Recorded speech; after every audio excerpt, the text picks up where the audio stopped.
लोकसभा चुनाव के बाद देश में एनडीए की सरकार बन चुकी है। बतौर प्रधानमंत्री नरेंद्र मोदी ने शपथ ले लिया है। मैं नरेंद्र दामोदर दास मोदी इसके साथ ही 30 कैबिनेट मंत्री, 5 राज्य मंत्री, स्वतंत्र प्रभार और 36 राज्य मंत्रियों ने भी शपथ लिया है। 36 राज्य मंत्रियों में एक छत्तीसगढ़ के बिलासपुर सांसद तोखन साहू भी हैं।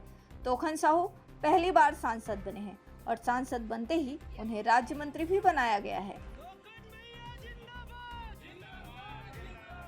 कैसे, कौन है तोखन साहू? ऐसे व्यक्ति जो विधायकी का चुनाव हारे हो, उन्हें बीजेपी के दिग्गज सांसदों के बीच राज्य मंत्री बना दिया गया। अभी भी किसे साधना चाहती है बीजेपी या कोई पुराना वादा निभा रही है?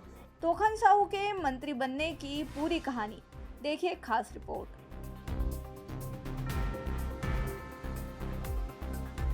वर्षों से केंद्र सरकार में उचित प्रतिनिधित्व के लिए तरस रहे छत्तीसगढ़ को इस बार भी केंद्रीय मंत्रिमंडल में सम्मानजनक जगह मिलती नहीं दिखी।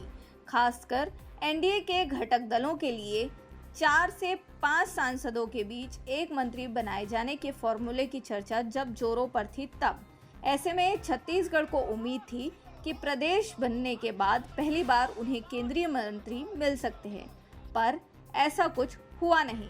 छत्तीसगढ़ से कम सीट रखने वाले प्रदेशों को भी केंद्रीय मंत्री मिले, राज्य मंत्री मिले, पर छत्तीसगढ़ को सिर्फ एक राज्य मंत्री मिला, तोखन साहू के रूप में।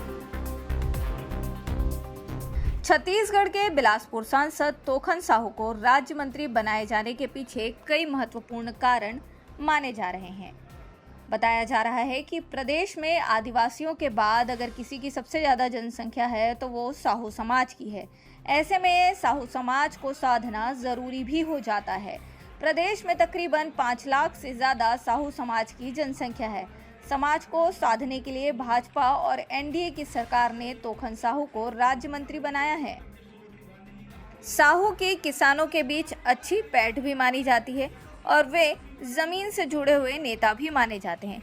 एक नज़र में साहू के करियर को समझें तो राजनीतिक करियर की शुरुआत उन्होंने 1994 से लोरमी में एक छोटे से गांव के पंच के रूप में की थी। बाद में वह समय पर सरपंच बने, फिर विधायक बने। पर एक दौर कांग्रेस का आया जब 2018 के चुनाव में कांग्रेस प्रत्याशी धर्मजीत सिंह से उन्हें करारी हार भी झेलनी पड़ी। बात करें छत्तीसगढ़ की तो 4 से 5 सांसदों के बीच एक मंत्री के फॉर्मूले पर अमल होना था, तो केंद्रीय मंत्रिमंडल में छत्तीसगढ़ से 2 मंत्री बनाए जा सकते थे, जिसमें वरिष्ठता के आधार पर रायपुर सांसद बृजमोहन अग्रवाल की दावेदारी स्वाभाविक मानी जा रही थी। जातिगत समीकरण की बात करें तो अनुभव की दृष्टि से दुर्ग के सांसद विजय बघेल की दावेदारी मानी जा रही थी, पर ऐसा कुछ होता नहीं दिखा। बता दें कि छत्तीसगढ़ राज्य बनने के बाद से प्रदेश की जनता लोकसभा चुनाव में बीजेपी पर लगातार भरोसा जता रही है। साल 2004 में लोकसभा चुनाव में छत्तीसगढ़ की 11 में से 10 सीटों पर बीजेपी ने अपना हक जमाया था। वहीं 2009 के चुनाव में बीजेपी ने 10 सीटों पर जीत दर्ज की थी। कांग्रेस को महज 1 सीट मिला था, जबकि दोनों बार केंद्र में कांग्रेस की सरकार थी। 2014 के लोकसभा चुनाव में फिर से छत्तीसगढ़ की जनता ने भाजपा पर भरोसा जताते हुए 11 में से 10 सीटें बीजेपी की झोली में डाली। केंद्र में पूर्ण बहुमत के साथ मोदी की सरकार बनी। इसके बावजूद छत्तीसगढ़ में महज विष्णुदेव साय को केंद्रीय राज्य मंत्री बनाया गया। इसके बाद छत्तीसगढ़ में 2018 के विधानसभा चुनाव में कांग्रेस ने 90 में से 68 सीटें जीतकर 15 साल बाद राज्य में सत्ता में वापसी की। इसके महज 6 महीने बाद हुए लोकसभा चुनाव में 2019 में प्रदेश की जनता ने फिर से मोदी सरकार पर भरोसा जताते हुए 11 में से 9 सीटों पर बीजेपी को जिताया। वहीं कांग्रेस को 2 सीट ही मिल पाए। इसके बावजूद केंद्र में महज राज्य मंत्री के रूप में रेणुका सिंह को प्रतिनिधित्व मिल पाया।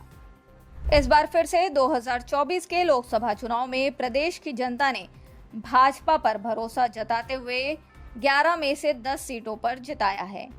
इस लिहाज से उम्मीद किया जा रहा था कि इस बार केंद्र सरकार में छत्तीसगढ़ को ज्यादा प्रतिनिधित्व मिल जाए। बहरहाल केंद्र की सरकार ने छत्तीसगढ़ के सांसद तोखन साहू को केंद्र में राज्य मंत्री का दर्जा तो दिया है, पर अब देखने वाली बात यही होगी कि हर बार झोली भर भर कर वोट देने वाली और सीट देने वाली जनता इसे कैसे देखती है और तोखन साहू देश के साथ प्रदेश के लिए क्या कुछ नया कर पाते हैं। छत्तीसगढ़ से लोकमत के लिए स्वाति कौशिक की रिपोर्ट।